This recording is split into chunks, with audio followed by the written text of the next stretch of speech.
Tout commence avec l'arrestation de l'enseignante en langue basque, Christiane Etxaluz, le 2 février 1965.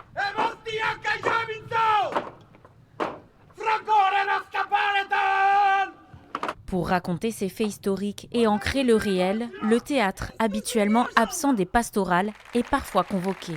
On a décidé de parler de l'histoire du Pays basque des 60 dernières décennies. C'était intéressant d'en apprendre plus sur l'histoire.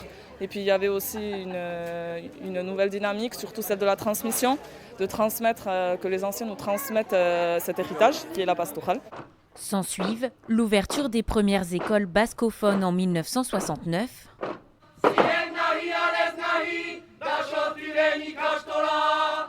ainsi qu'un hommage à la musique avec l'arrestation des artistes Peyo Hospital et Panchoa Carrer, ou encore la création du festival EHZ 20 ans plus tard.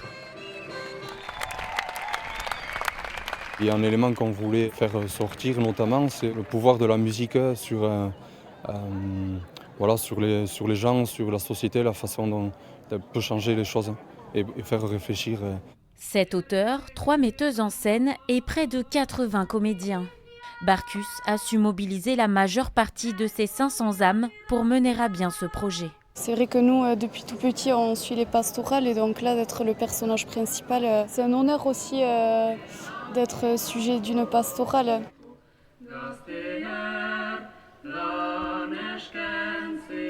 On sent vraiment une dynamique durant ces derniers mois et je pense que dans les prochains mois et prochaines années, le groupe qu'on a créé, on va rester quand même assez unis et on va continuer ensemble. Avec sa démarche collective, la pastorale Urrats Kolektiboa résonne comme un hommage moderne à la culture et aux militants fondateurs du Pays basque.